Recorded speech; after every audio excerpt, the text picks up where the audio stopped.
Neuroplasticity of the brain. Obviously, there are many definitions, but first of all, I like to describe it in a more tangible way. We've been saying that neuroplasticity is your lifetime ability to reorganize your cells. For patients, this is an opportunity, and we just have to understand in which direction of neuroplasticity we want to go as a team. I mean, we are the impetus for neuroplasticity. We're the driver. That's why there are two options, and when we can decide.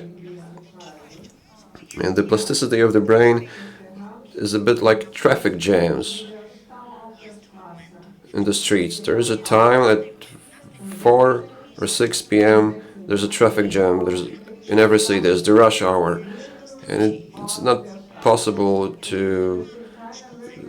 for the information to travel. It's a form of deterioration or damage, but we know that if we start early or later, we can deal with the rush hours.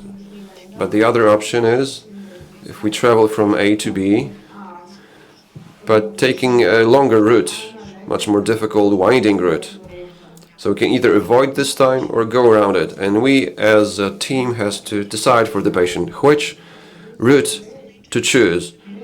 Which option do you usually choose? I mean, you do everything to release the patient as soon as possible, to release them home. So we as therapists, we should also make sure for every option, providing the quickest results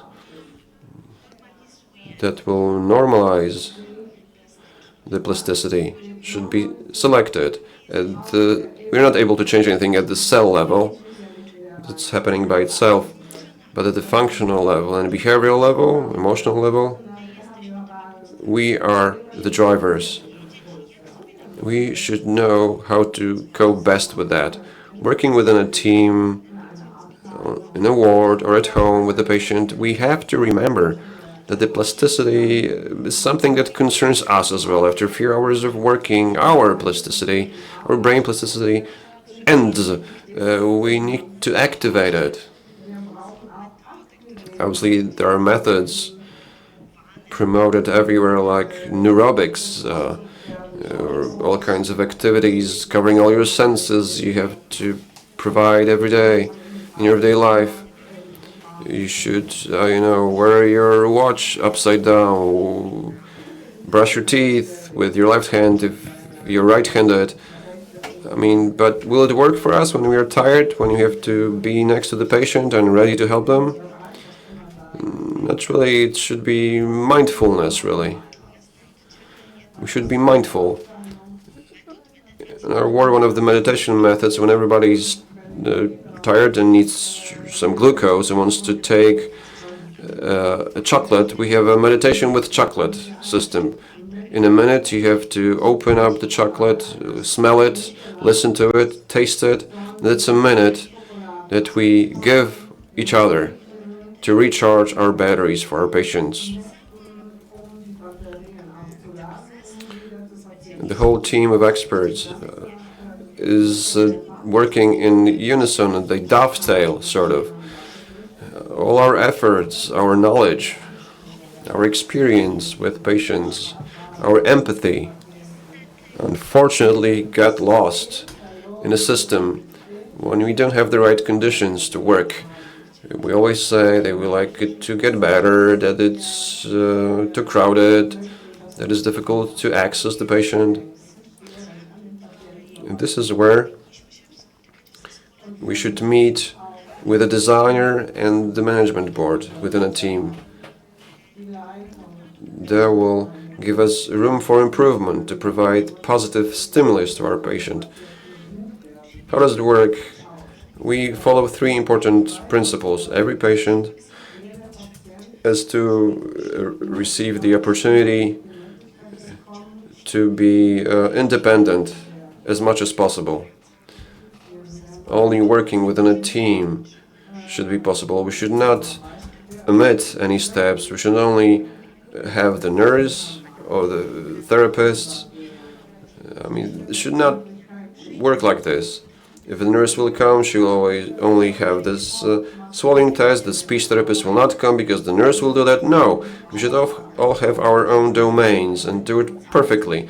Then the whole system will function well. Everybody should do their job.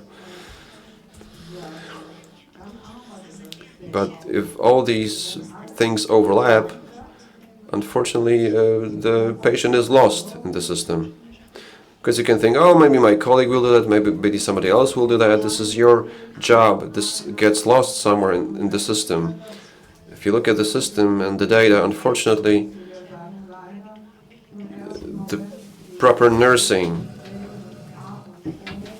provides the best stimuli, it develops the brain the best, it provides the best information to the patient. I see patients in long-term care who unfortunately have been a long time in long-term care, mainly after brain and cranial damage, with Parkinson's, after stroke. They, from the very beginning, need to be admitted to the ward. They need good information. How do we generate it? Why do we need it? First of all, I'm about to show you, using images among patients. Why are we doing that? What are we aiming for? And how much can we make somebody's work difficult or facilitate it? In many cases, I mean, I can come for therapy, I have the right methods, the tools, for the patient will get focused for 30 minutes and 7 minutes. I will look at the patient again later on. But there are some people working with the patient 24/7, and for me, they create the best starting point. Which is how they shape how they put the body, what's the body position. It is not just about positional therapy. After proper positioning, the patient changes. They need more communication and not just saying or complaining, oh, it hurts here, put me in a different position. I do not want to work, I do not want to cooperate. This is not the right way. We create unnecessary tensions. Every wrong positioning of our patient creates additional tension and spasticity. And it becomes an avalanche where we cannot be saved from it. But we can do it by sticking to certain principles. Principles that will allow us to reach the level of participation. What our patients really want? They want to walk. They want to be able to walk to the toilet. Of course, we work with robots, with artificial intelligence, but when you approach the patient in the morning, you ask them, how do you feel? How can I help you? Let's walk to the toilet together. 71% of patients say that. So let's do it. Let's do it in a correct way. So it's just the moment of preparing the structure, the muscles, the tendons, the joints, preparing them to exercise that will help them walk. This is the most important thing. This is the priority. Without, we won't be able to walk through these 3 steps. No activity, no stimulation for a patient, and no joy of being with us. So that is why space is so important.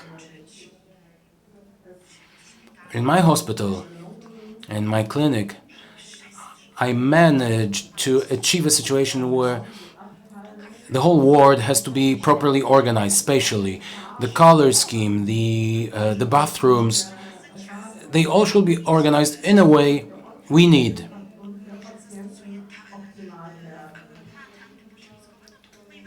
If it's too cramped, well, we may use anti-slip maps, we'll wash the patient bedside.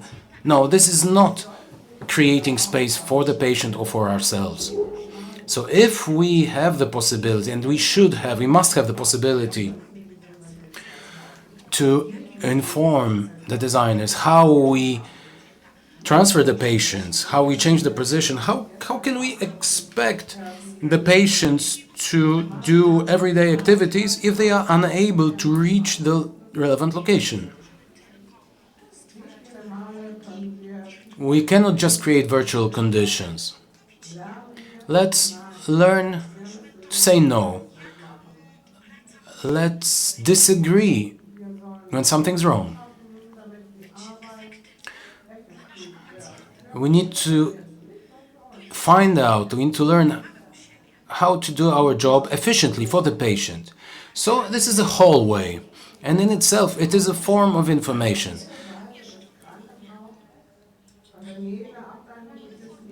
Everywhere across the hospital there are lines.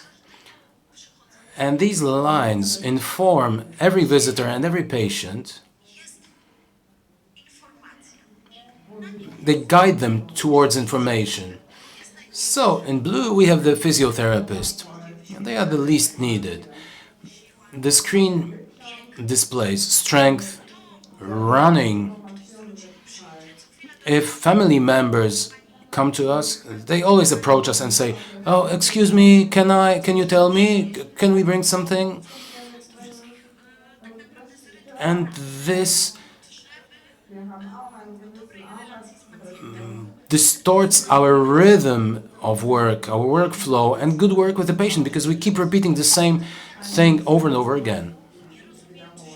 Many patients who visit us, they do not understand what they hear.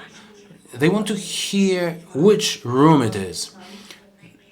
No, you can find information about your close ones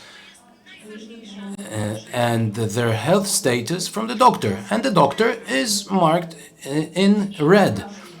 Red is the most important, so this is the doctor. Yellow, nurses. Why this color scheme? Why do we use this color scheme? It is because the brain focuses its attention on a certain color. If we have hospitals that are beautiful, they look like a spa. It is not our white hospital that are shiny and clean.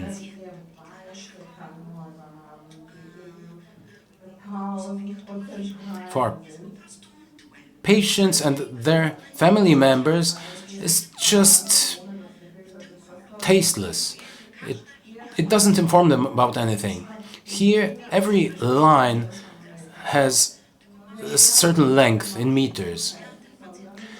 We know that one day the patient can walk a certain number of meters, and another day they can walk more or less.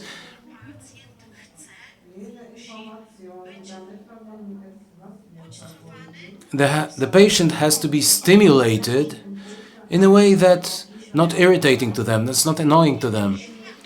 We fought very hard for the hallway not to have lights on one side, to have it checkered. When the patient left the room, looking into the light was very irritating for them. When we have proper lighting, for example in tunnels, it gives us a completely different dimension. So working with the patient when this lighting is triggered by certain patient's movement, the patients see that there is some kind of response.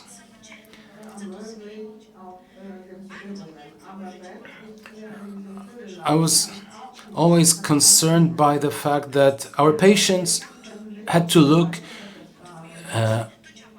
at a white ceiling. We need stimulation, we need to read something to the patient. You cannot touch this side, you should stimulate the other side. Let's try different things, let's bring different scents. We will play with various tastes of flavors. And then you leave the patient and there's a white ceiling. So we managed to install textured ceilings.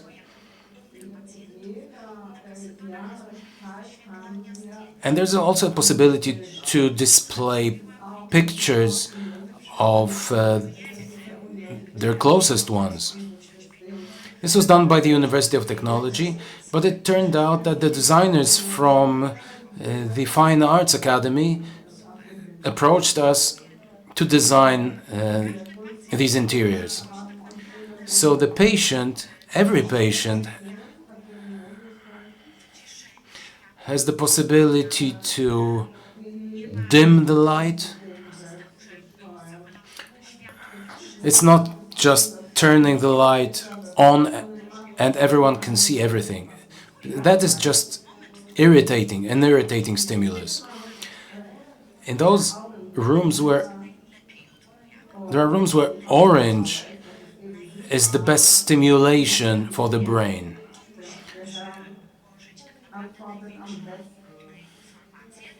This is where we put the most information. So on a white tile we put the images, pictures of families, the closest ones.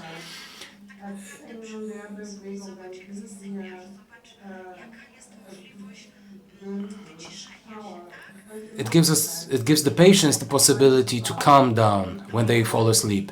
A very important part of the interior design was the bathroom and the frequent inability of patients to use it properly. The toilet was dirty. Spatial orientation in patients failed. Well, let me come back to those screens or mirror screens. Very often we want patients to eat themselves, to eat on their own, and they cannot determine the space they are in. So it would be good for them to see themselves. So these monitors display a mirror image, and they can help in forced movement therapy. On the other side, there is an animation stimulating the patient. How many of you have the time to spend with the patient? That is difficult. And such a screen gives a possibility to watch various things together with family members. Take a look. We have some pictures. We try to remind the patient who is in the pictures. So why do we have to develop such systems with hyperactivity? We always see such a patient and we may say the patient will fall out of bed. No, they will not. It's hyperactivity.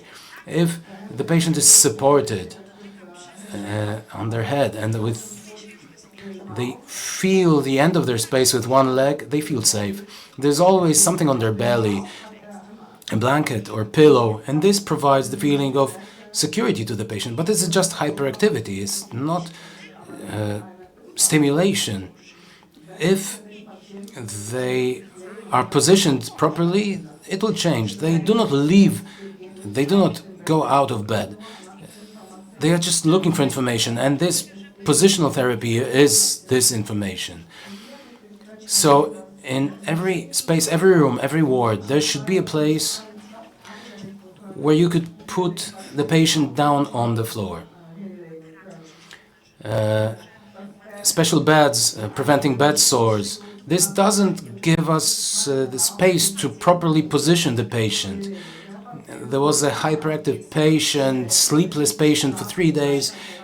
They were immobilized forcefully.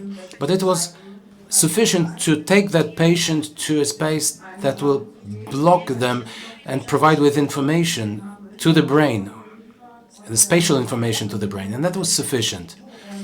We have some horrible, sad sides of people who keep holding to handrails. We approach them and say, "Oh, please, let go, I'll put you on the side," and they keep holding on to the guardrail. Because this is something abstract. They feel their bodies like if you were put at the edge of the bed, you keep holding on to the rail. And then someone tells you, "Oh, let go, I will help you, please." Regardless of how nice you are saying that, how warm you are saying that, after 30 seconds you get disconnected because it doesn't provide you with safety. Only full rotation and stabilization will allow the patient to come down and to normalize the tension. If we put patients in those difficult throne-like positions, we force the head movement or head position for safe feeding.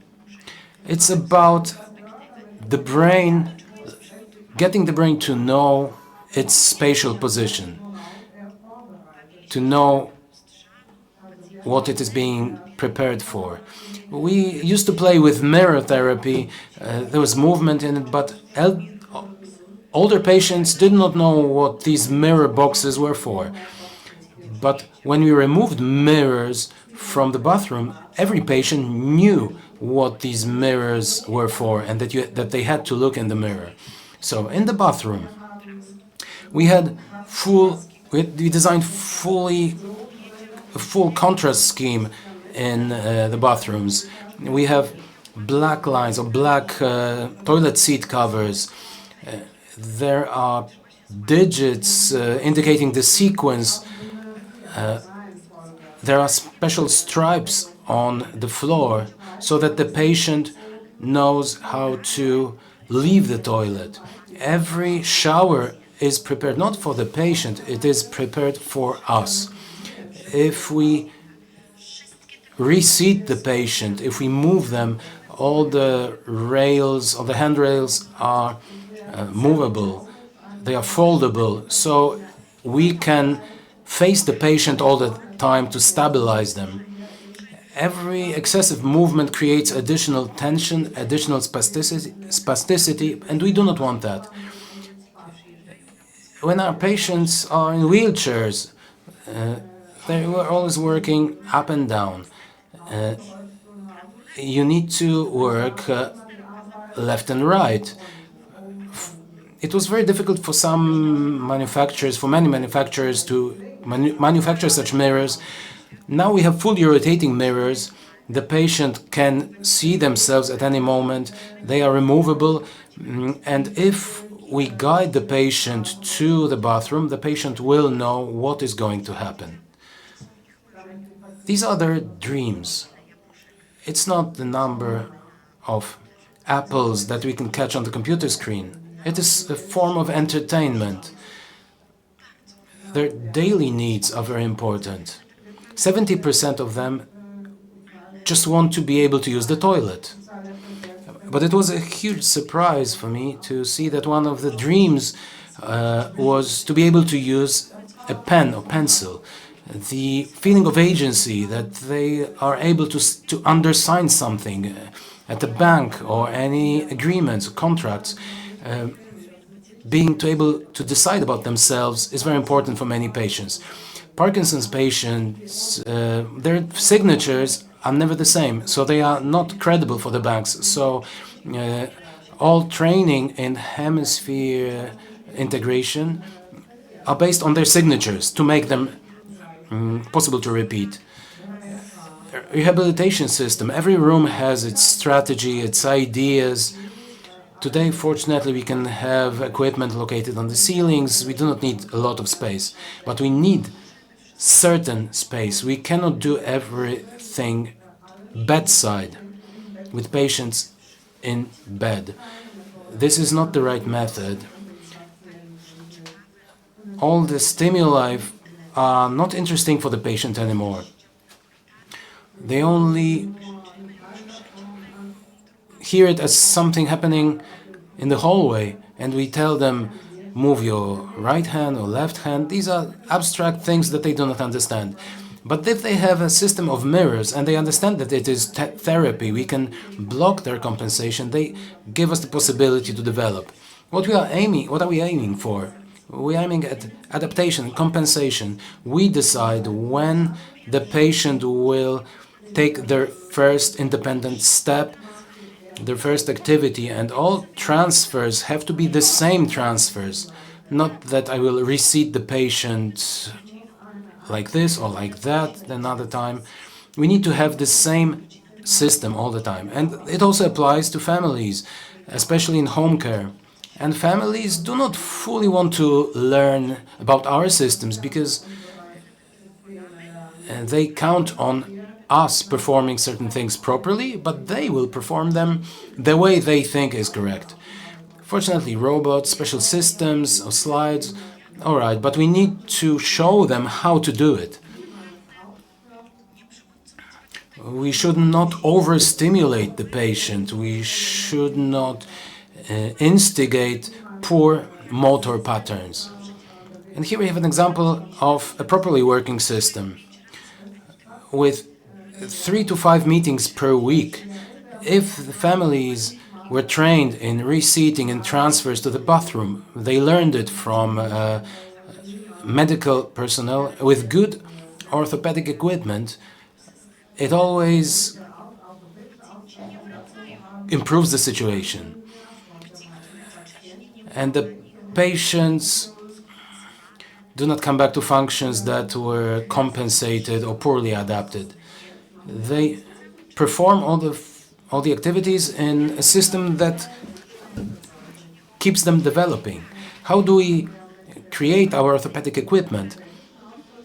We have a great base of equipment, but 70% of our patients are not mobile. If we want to make them mobile, we shouldn't look for wheelchairs that are powered by the assistant. We need to look for the right equipment, for the equipment that will allow us to leave the patient alone, so that we do not have to be vigilant all the time. If they are sitting with assistance, with support, this is the time where we can go one level up in stimulation. If they are properly seated, we can try to make 2 steps together. You cannot do it, but you know what we are aiming for. This is your joy, this is your pleasure, we will aim at that. Small movements. To my surprise, very many patients who are at home, especially with muscle atrophy, who are fully dependent on other people, if you ask them a question, are you independent?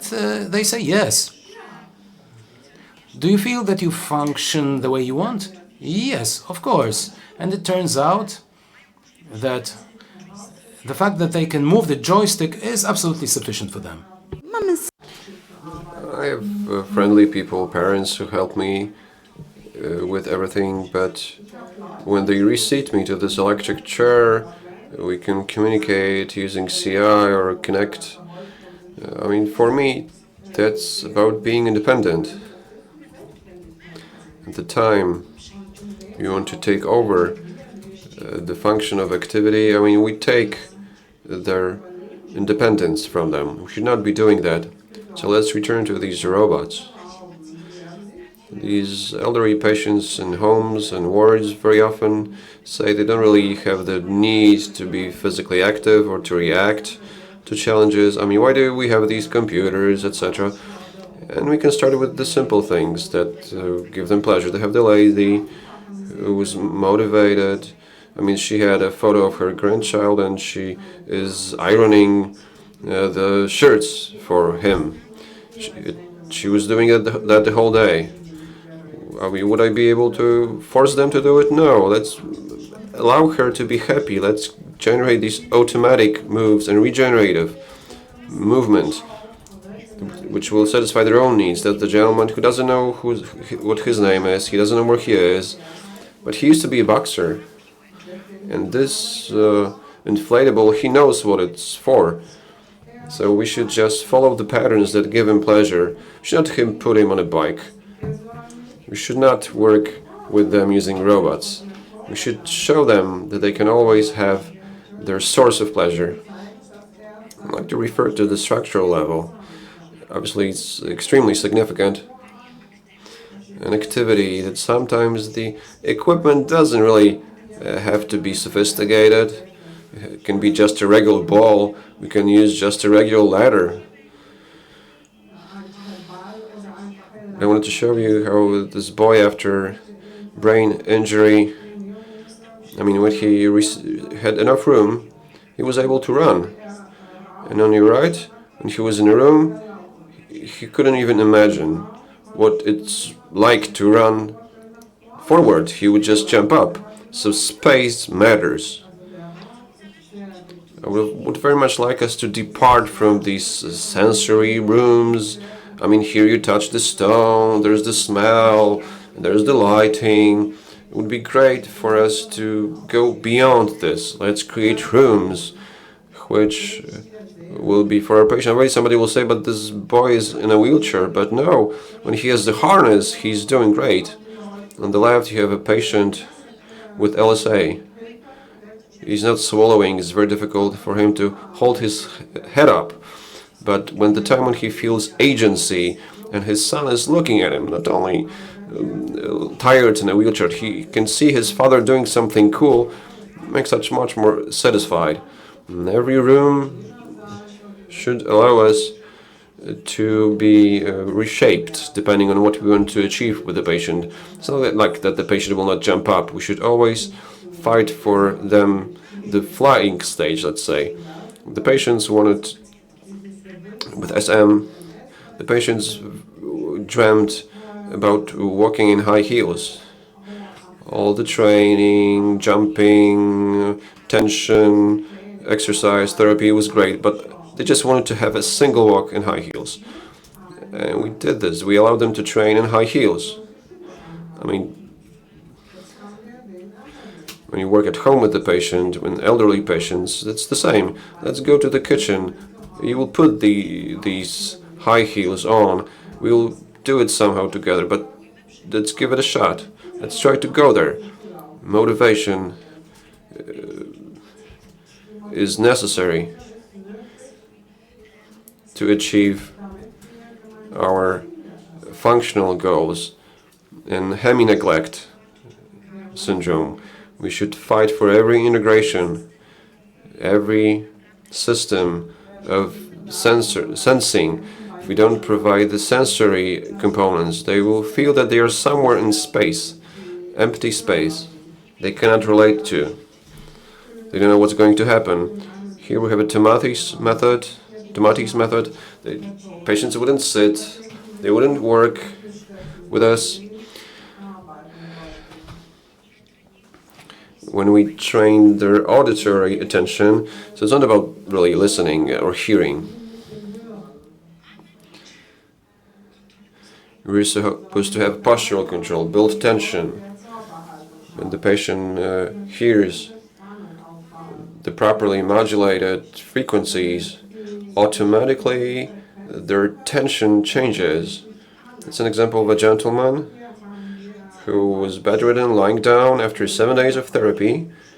It was possible, I mean, look at it, for him to sit, to position him. We did not use any other methods. Without manual therapy, we wanted to see how the patient will react. He loves music, and after 14 days, he is able to reseat himself, to maintain his head position. It improved his swallowing. After 14 days, we could remove the probe. The issue of dysphagia. It's a huge issue. Unfortunately, pneumonia and malnutrition, dehydration is one thing. But the aspiration pneumonia, and this type of food is the safest way. We have to present it properly. If we give the patient the right compression from the front, with this bib, all the harnesses, if the patient is able to be supported at the table, and there's somebody to accompany them, even the form of this pudding is eatable for them. The patient recently had to use a feeding probe, but only when he positioned the person right. 7 days of seating, training, manual therapy, creating control for his neck, allowed us to generate this result, and he became independent. A system in which we will work, we have to remember that every stimulus, when we present food, I mean, the patient has to get used to a spoon. Most of these children are afraid. And they only stay at home. They are helped only by their mothers. Going out for therapy to the ward is scary. I mean, that's too much for them, for somebody else to feed them. That's why we try to motivate them. I know that's Miss Teresa. We're motivating her. She wouldn't eat, she wouldn't open her mouth. And the time when we started giving her coffee, some of the family members said, I mean, she loves coffee. She looks to have her cup of joe. When you gave her coffee, well, this is how she changed. So always before a meal, we would stimulate her palate with coffee. So 7 days, we removed the probe and we started giving hard food. Kinesio, taping, we should always be able to maintain the stimulation in the elderly. The neck bone raising and dropping of the neck or the head will not allow us to protect her from aspiration of food. And positioning, if you want the plasticity of the brain to work for the patient to plan and to perceive how they will drink. So, I mean, that's all about the vessel. We have the dysphagia cups. I mean, are you using them in your wards? It's a pity. It's a really cool gadget. But you have to remember not to use it the other way around because everybody will be wet. I mean, patients required instruction. But usually we just have bottles with this nipple at the end. Every bottle, I mean, let's look at it. I mean, your head position and this sucking reflex. We want to return to better techniques, and we're returning to a time when we were children. I mean, technological exclusion, any robots we can supply are great. They motivate our patients in long-term care. We not only have seniors, there are people, unfortunately, with chronic illnesses who also reach our facility. But there's a time when they leave the wards, they return home. And here I want to boast a project of ours in collaboration with the Medical University in Łódź. It's called Belize, used in women who stayed at home. It's based on games, which are very function-oriented, like throwing out garbage, putting things on plates or pans, washing the dishes, etc. So these are all not daily activities, but it's very simple. It takes a camera only. Every patient had access because they had their TVs. How many people have computers or internet access? And here a camera was enough. Winter is coming. Most of our patients will not leave their homes. So let's give it a shot. Let's give all of them an opportunity to be active and to be together with their loved ones at home in a way where we are just facilitators. We create these challenges and we're not supervisors or regulating, controlling their attention, their creativity. Thank you very much.